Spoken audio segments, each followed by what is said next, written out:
Hi, good afternoon. What a beautiful fall afternoon it is. Wow, the visual, the backdrop, it feels like I'm performing actually, it feels like I'm in the middle of like BTS concert or Super M or NCT, online concert. Um, yeah, I'm glad you're here. You're not actually here in this room, but I can see your faces. So yeah, nice to meet you guys. Um, Let me just briefly introduce myself because it would remind you and me of what I'm how I feel right now. When I've been in the music journalism in general, like for 2 decades actually. I started to write when I was 20, my freshman year, and I witnessed everything, from the first advent of modern K-pop to the all the way to the latest phenomenon of BTS. But when I was young, I mean younger, when I was a little kid in an elementary school, my one of my favorite hobby was to watch AFKN, which is American Forces Korean Network. It is a TV and radio channel for U.S. soldiers. But if you're lucky to have a TV set and a UHF or VHF antenna, and you have a U.S. Army base nearby, you can catch a signal. And this AFCAN is really awesome channel. This is just one channel, but you have a lot of like almost every popular show in just one channel. Yeah, it's kind of favorite shows in just one channel. So I used to watch all the different kinds of morning show, General Hospital, soap opera, you name it. Guiding Light, and even favorite night shows like Jay Leno show, David Letterman and everything. So for me, someone who consider myself as a kind of person who baptized with American pop and American entertainment, um, this kind of opportunity, to talk about my culture, my popular music industry and culture to foreign audiences, it just feels amazing, feels unreal. So I hope you can feel my excitement here, and also hope you can enjoy the lecture, the talk. um, First of all, I want to talk about Dynamite. It is BTS latest number one song, and it is just historic, achievement. And not only it is because the first K-pop number one song on Billboard, but also it is first modern Asian pop hit the number one since the Q Sakamoto, so the Japanese artist Sukiyaki. But that song was 1960. So I think, well, it's safe to say this is kind of first really substantial modern pop hit in the globalization era. So it is that important, and also this song and the fact that it charted on number one spot for multiple weeks would answer the question of a lot of people who've been asking, is it possible that K-pop would become a number one on mainstream level? Not just like marginal hit or local hit or Asian hit or Pan-Asian hit, whatever you call it. But would it be possible K-pop would become a global hit? Not only just global, but mainstream hit in the US that is the biggest, pop industry in the world. And this song answered that. This song answered a lot of questions actually. Because for last 10 years, since the first like global K-pop music went abroad. K-pop's been considered a significant culture, but not as a mainstream culture. You know, K-pop's always been understood as a part of American, you know, subculture or internet viral or social, you know, media movement or something like that. In the US, in the Western world, especially, Asian culture has traditionally been stereotypically perceived. It has no sexual appeal. It has no real modern appeal. It is not really modern or contemporary. It is just Asian. But BTS now changed their perception with other K-pop artists these days. They're attractive youngsters. They have amazing performance, you know, beautiful singing, you know, technical wise, it is just perfect. And the music is very trendy and they're really cute.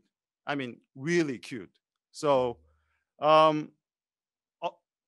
you know, in sum, it is very attractive, modern pop music, not just exotic, novelty Asian culture. I think that makes huge difference. Another contribution BTS and Dynamite made is that it's changing the pre-existing conception toward K-pop.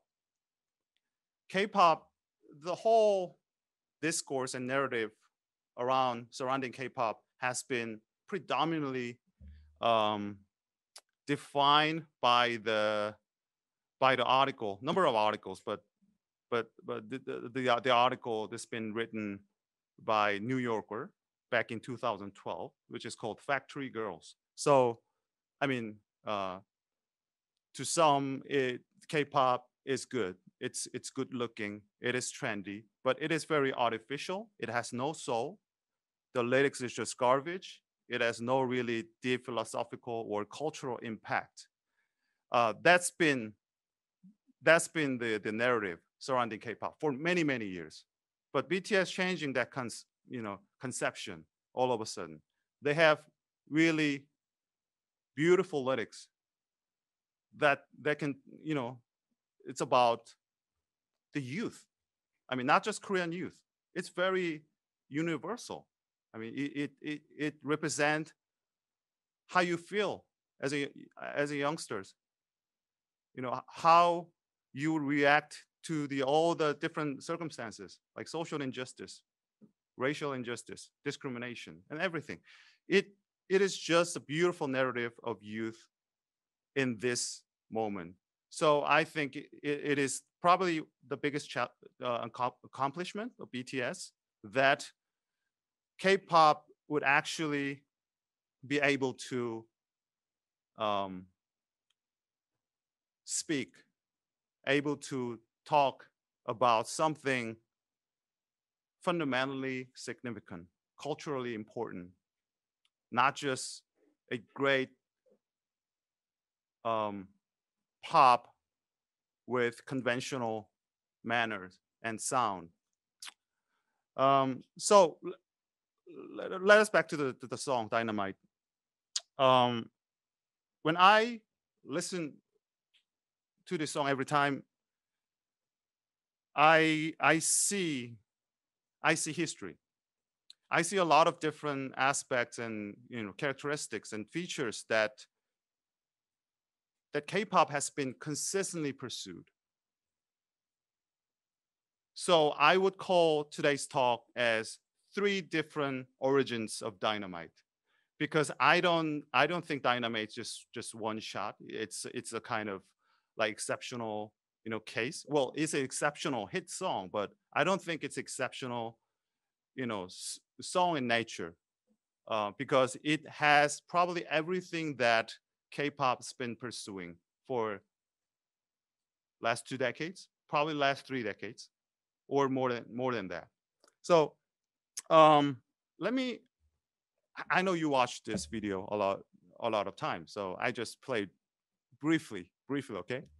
Anyway, I met these guys in 2018, actually, in Billboard Music Award.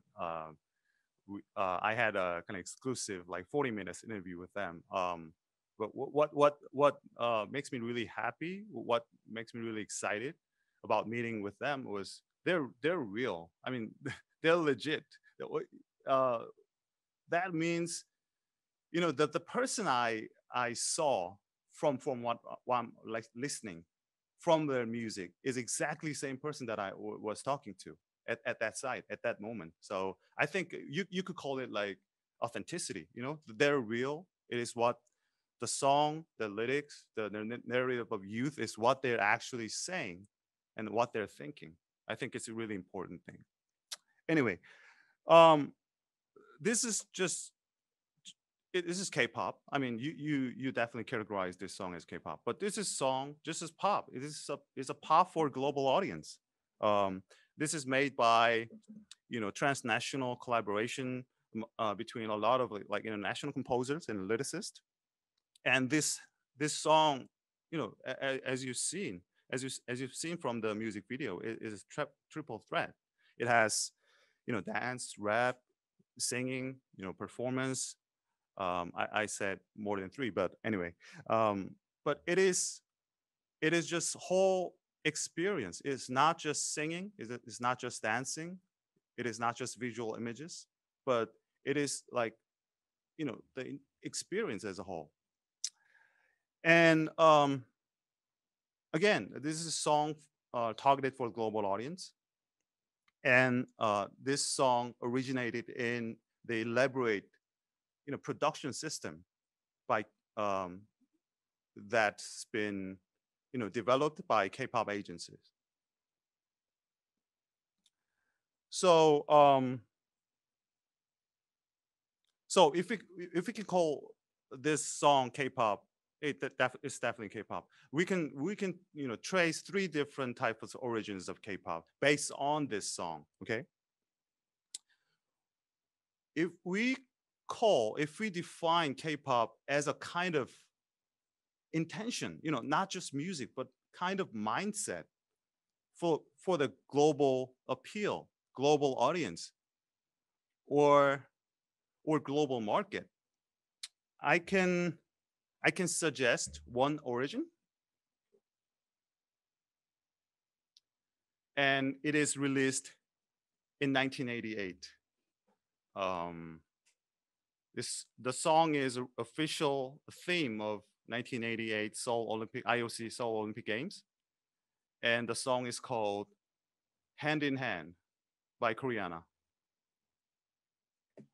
Hand in hand, cross the land, hand in hand, breaking down the wall. Actually, the song was released the year before the breaking down the Berlin Wall.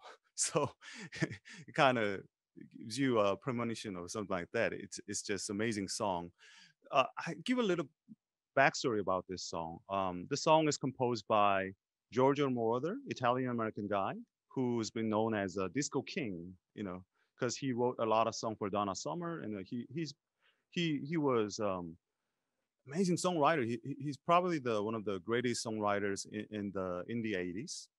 And the IOC Seoul office commissioned the song to him, and he composed this song. And these guys, Koreana, is a European Korean.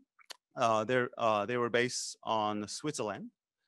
And the thing is, the reason why they sang this song was because they were the only internationally known pop singers at the time.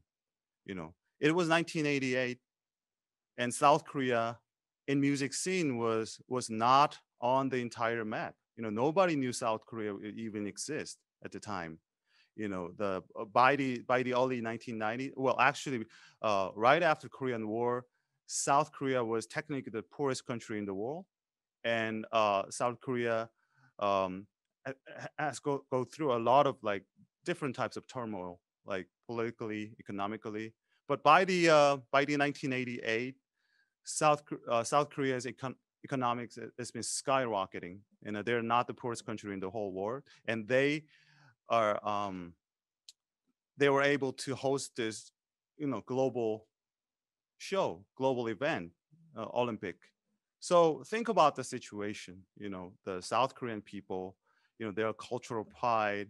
You know, they're just graduated from this political injustice and economic, you know, the bad economic situation like poverty, to put it simply.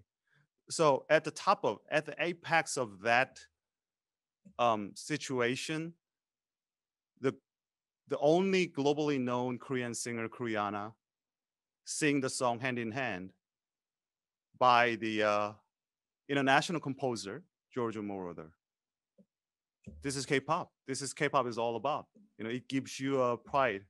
It has international collaboration. It has transnational Korean, you know, diasporic Korean. And the song is for the global audience. The song was actually probably the biggest hit in 1988, except for Billboard, actually. But it had marked 2 different diamond records in European market. And the song is definitely Song of the Year in the world. So this is K-pop. I think this is one of 3 origins of Dynamite, of BTS. So if we define K-pop as more developed modern production or modern type of performance, something that is definitely distinguished from the previous era, like 80s and 70s, I have one other progenitors of K-pop. I think you would be familiarized with this group already. This is easily considered as a sort of like godfather of K-pop, or godfather of modern K-pop band. This is Seotaeji and the Boys, and the song that I wanna play today is I Know, 난 알아요. 난 알아요. I'm gonna play this song. This is called New Jack Swing. Do you know the term, New Jack Swing? You know, when I was a kid, this kind of song was considered as New Jack Swing. I think the genre is coming back by modern artists. These guys are amazing and really different. That guy with glasses is Seotaeji, former heavy metal bassist, who just changed his music style into African American sound, and is a prolific composer and a really talented young man. And these two other guys, boys, were the best underground b-boys at the time. So that's the Seotaeji recruited 2 underground b-boys to form this group, which is considered as a first modern K-pop dance band, K-pop boy band at the time still. The important thing is they were based on hip hop. They were not based on typical boy band bubblegum sound. I think the fact that the first K-pop, modern K-pop was based on hip hop would tell you, imply many things and tell you many different things in understanding K-pop. They're not just good singer who can sing like sweet tunes, but they're actually composer and choreographer, and they're really, well, at the time they're really good rappers too, and they're from underground too. It's not factory forged idol, but they just introduced young, cool sound to the audience. And this is really important. You have to remember that the original K-pop, the first boy band was actually not really a boy band typically.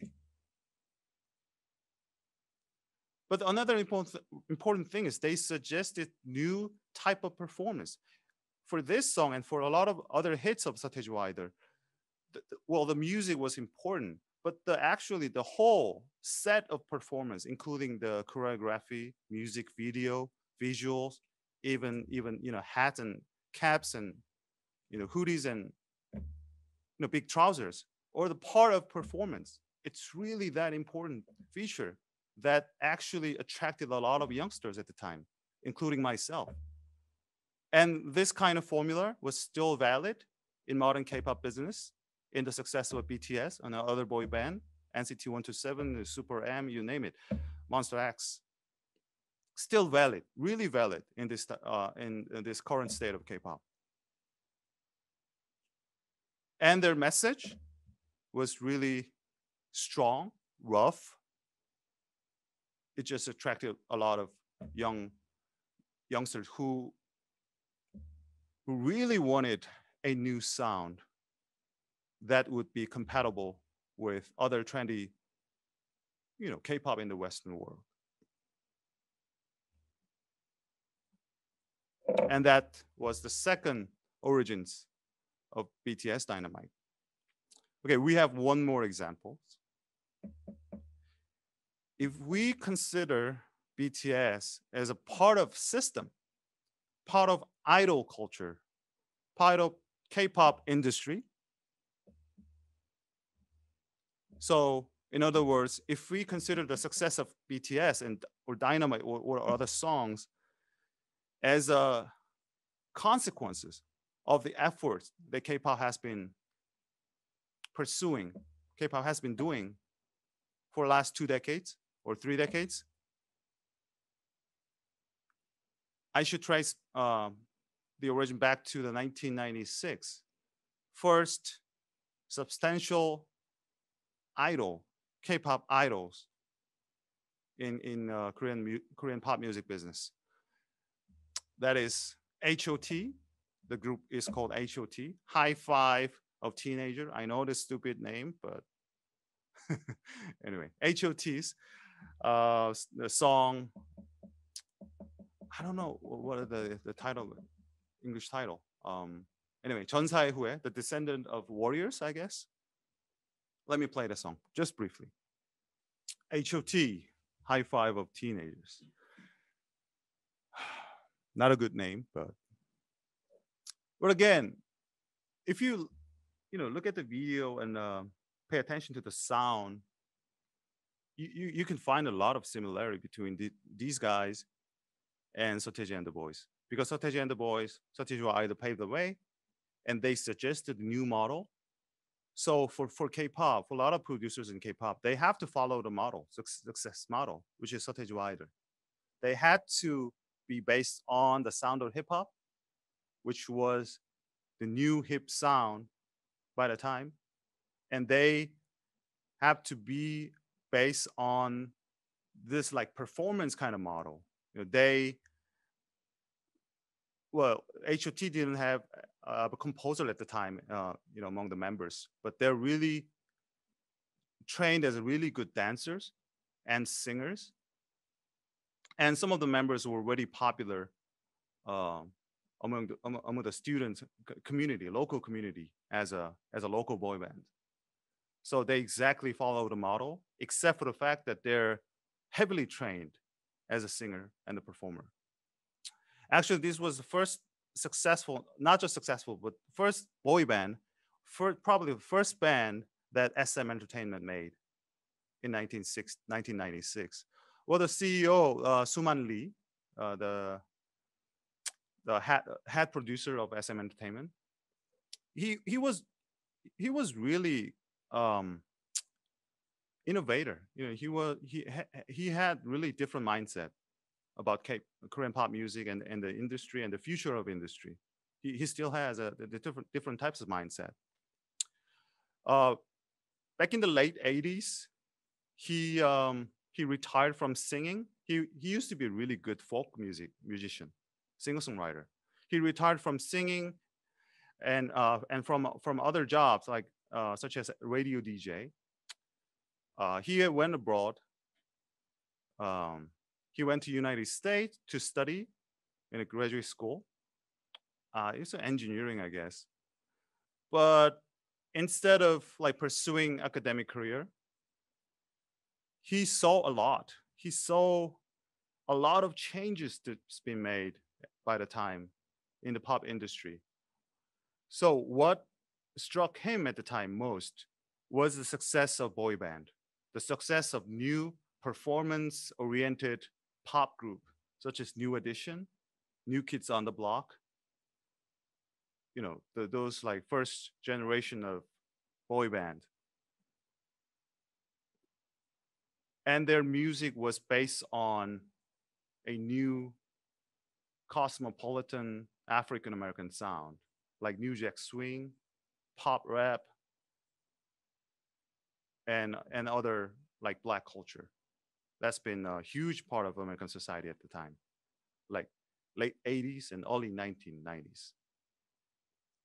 So he came back with a new, with a revelation about the future of K-pop. So he established the agency, SM Entertainment, and he started to recruit a lot of talented youngsters. And those guys, HOT, were some of the earliest trainees in K-pop. And they're really successful. And the model he suggested at the time, was still really valid, all the way to the success of other idol bands in SM Entertainment, YG, JYP, and BTS.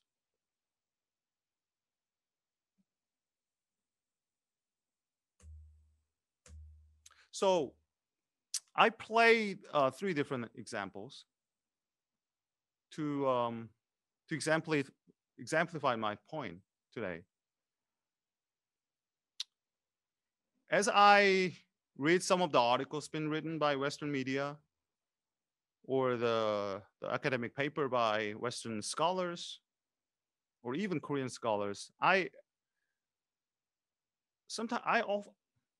often upset about how they consider the success of BTS or other like K-pop groups.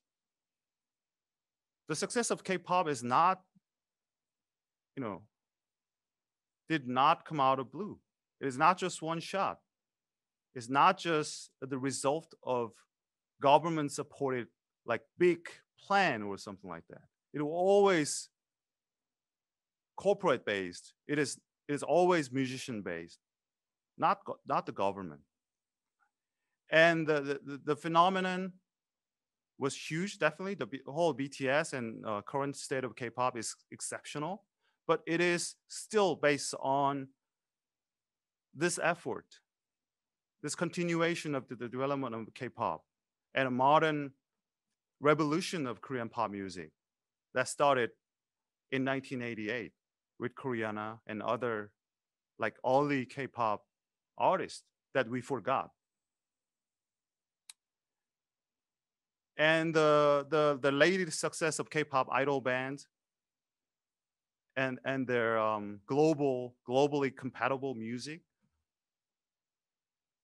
should be considered as a part of the process, part of the, I would say, compulsive effort of Korean people, not just government, not just company, agency. It is part of our psyche. It's part of Korean psyche. Again, we were the poorest. South Korea has been always devastated in the modern history, always devastated by all different kinds of struggles. Economic struggles, political injustice, dictatorship, authoritative, the administration. But based on the Hallyu success, Korean wave, and the K-pop, and the success of BTS, especially in the American mainstream pop scene, would give us a totally different type of mindset these days. It is like first kind of moment in the Korean society that many Koreans feel that South Korea is a center of something big. Whether you call it Hallyu or whether you call the K-pop scene or whatever, we're actually at the center finally. So I think when you talk about K-pop or success of BTS or whatever, you might want to remember that this is part of like continuation. It is part of long process of Korean modernization and Koreans globalization and their obsessive effort for cosmopolitan culture and industry. Yeah, that's about it. And I hope you enjoyed the lecture. And I you don't have any questions yet?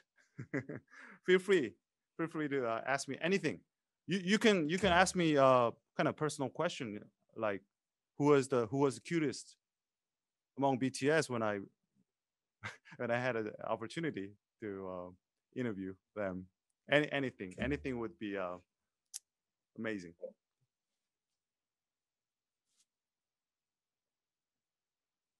Yeah, Christina, what about female singers who helped K-pop become what it is now? Yeah, I introduced a boy band for today's lecture because I just wanted to make it more simple and more like intuitive because BTS is boy band, and so I kind of trace back to the kind of earlier boy bands and male pop stars, but in the history of K-pop, female artists has always been a part of this industry. Like SES,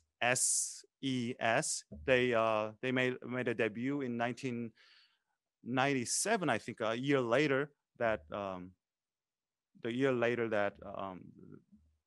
HOT made a debut. So they've been a part of this whole process, whole like development of modern K-pop.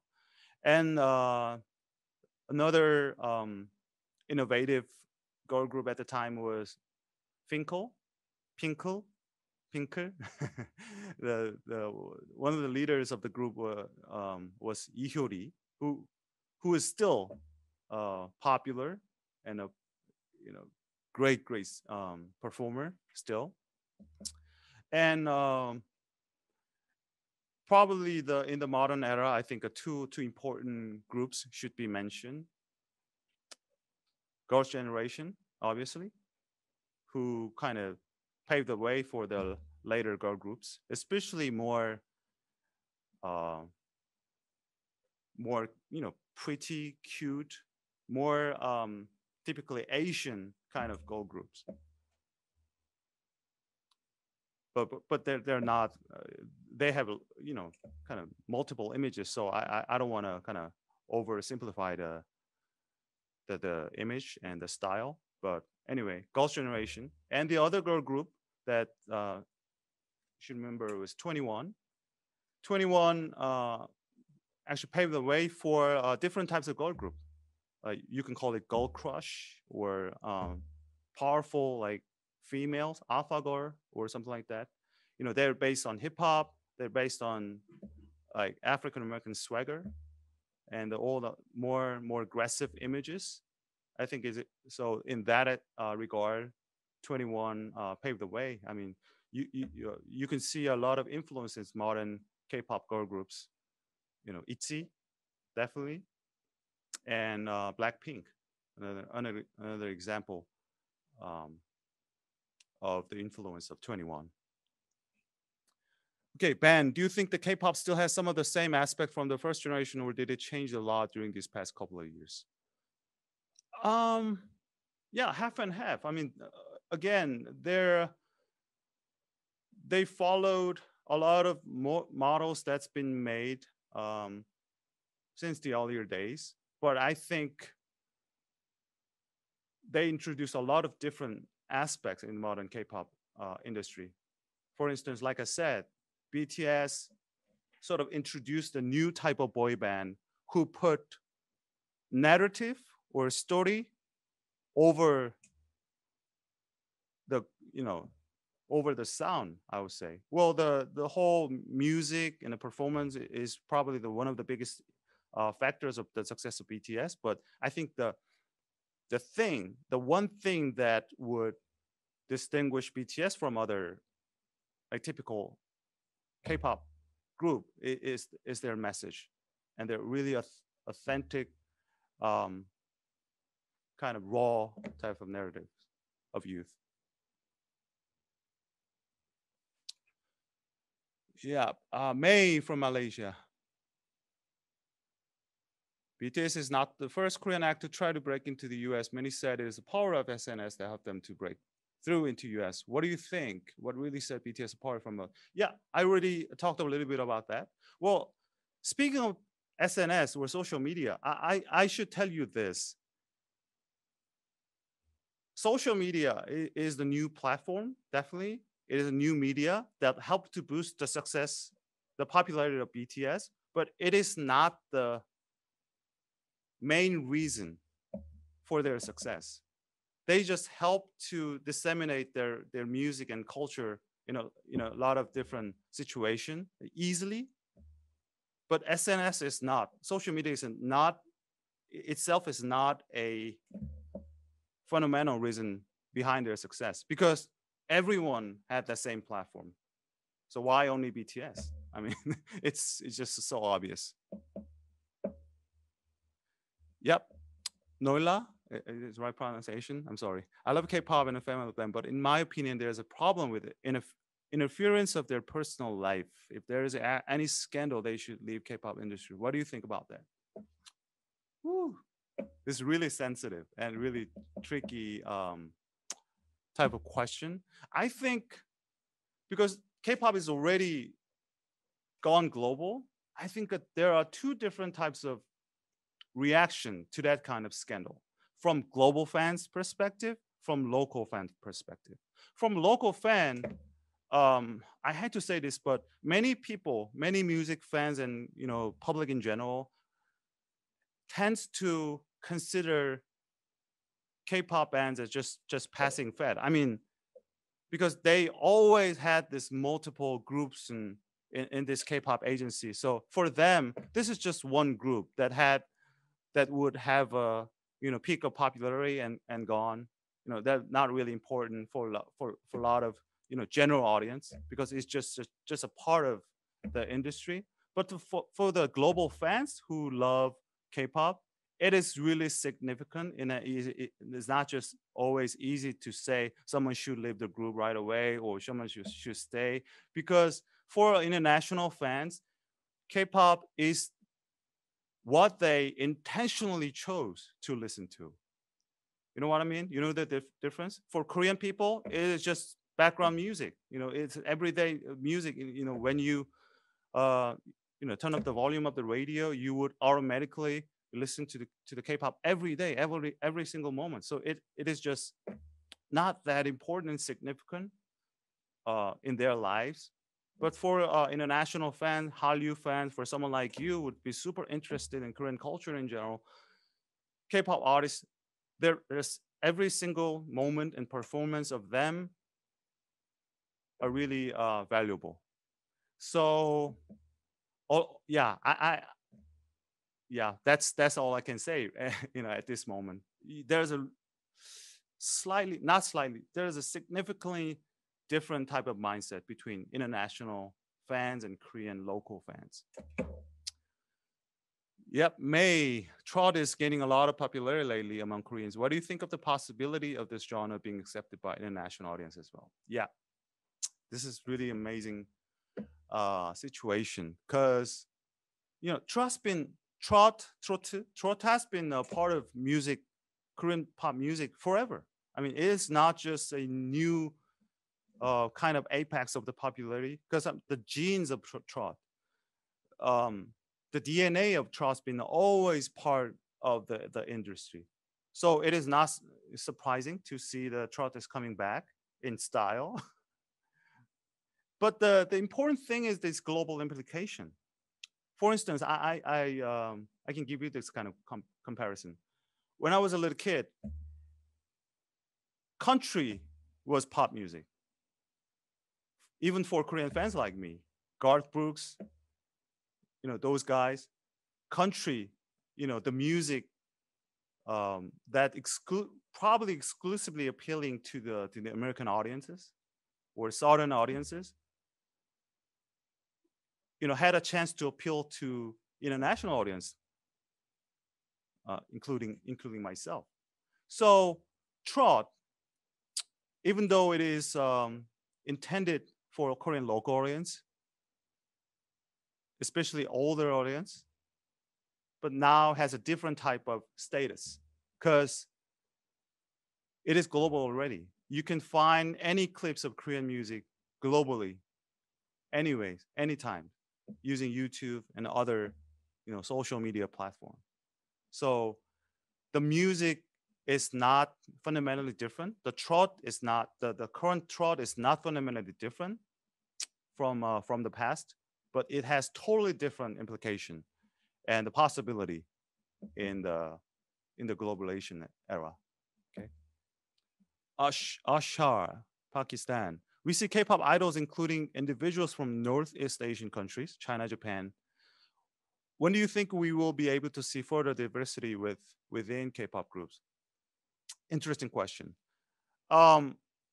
Many years ago, the CEO of SM Entertainment, Suman Lee, introduced this idea called cultural technology. And a part of cultural technology and the latest evolution of cultural technology is the K-pop that is targeted exclusively for local audience. So for instance, we have a boy group called Wei Shen V. It is exclusively pan-Chinese group, no Koreans, no Korean Americans, only Chinese or pan-Chinese members in this one group. They're not active in Korean local market, not in US market. They're exclusively popular and active in China, China and Chinese market. So I think that would be the future of K-pop because that's been prepared by the industry for a decade. So why not Vietnamese? Well, at this point, we should redefine the definition of K-pop. But why not Vietnamese K-pop? Why not Taiwanese K-pop? Why not? Well, actually, someone I don't know if this is a joke or not, but Suman Lee actually mentioned these words like NCT Hollywood, NCT Europe. But why not? There's a possibility. And I strongly believe that they're preparing for that kind of moment already. Yeah. Anna, do you think that one of the main reasons for K-pop success is the continuous discipline it requires, sometimes even detrimental to the K-pop idol's health? Yep. It is heavily trained, heavily prepared by the agency. And that's something that a lot of industry insiders had been ignoring because all they wanted to do was to make a success out of it, out of the system. Yeah, I think that's really significant questions about the future of K-pop. Not just as idols, but as an artist. One of the things that what Anna mentioned was how would K-pop artists become legitimately artists rather than idols? I think that's another question that we ask. BTS paved the way. BTS is just the new model as an idol and artist as well. But I hope more agencies, more companies would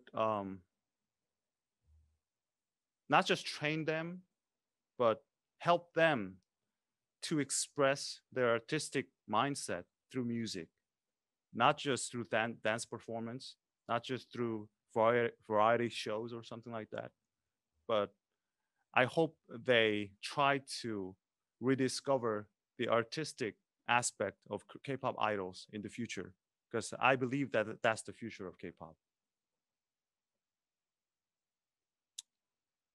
Leah, when and why did K-pop start incorporating more and more English words? Yeah, it definitely a trend after the first globalizing K-pop industry, which is early 2000, right after Boa made a successful debut in Japan, and after that, a lot of because the formula has been validated by the success of Boa and other artists like Rain, and a lot of international audiences and corporation started to be paying attention to the K-pop business. So by the time K-pop has been pursuing more globally compatible music, more globally compatible genres, and as a part of that kind of effort and process, they started to incorporate a lot of English words because, number one, in that way, the song is going to be really easily remembered and sung by the international audience at the concert, in any way that you want to sing the K-pop. And the other reason is that the use of English would help to characterize K-pop as more, I would say, Western or cosmopolitan rather than Asian. It's kind of sad, but that's how the industry goes, because the center, the hegemony of modern pop music has been held by Western world, American pop's music industry. So, and English is definitely the universal language at this point. Who knows? But at this point, Tilak, it will be the last question, I guess. Thank you for your informative session. In your view, what can the global music industry learn from K-pop? What is the current? Oh, okay. What can the global music industry learn from K-pop?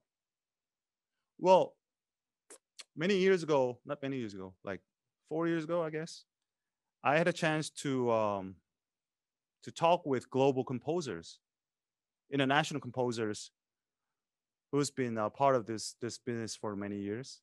So I asked them, what's the appeal? What's the, what's your motivation? You've been active in American music business and the European music business. So why K-pop?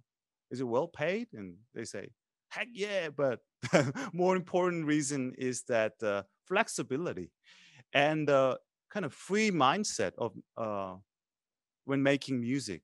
And this would surprise many people, I think, in Korea and in US as well. Many people still believe that K-pop is not diverse. Does not have a different type of appeal or perspective. But for someone who's actually making music, K-pop encourages composer to make more innovative, free,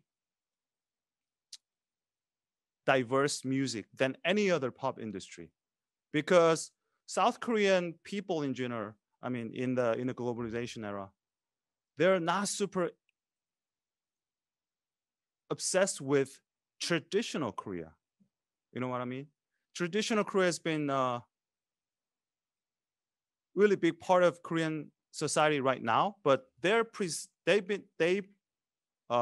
preserve that separately. You can imagine the scenery, the old palace right in front of the skyscrapers. That kind of mindset. Tradition is important, but it is not part of this modern cosmopolitan K-pop. So in K-pop, everything is possible. Whatever goes, whatever sounds cool can be K-pop. And it is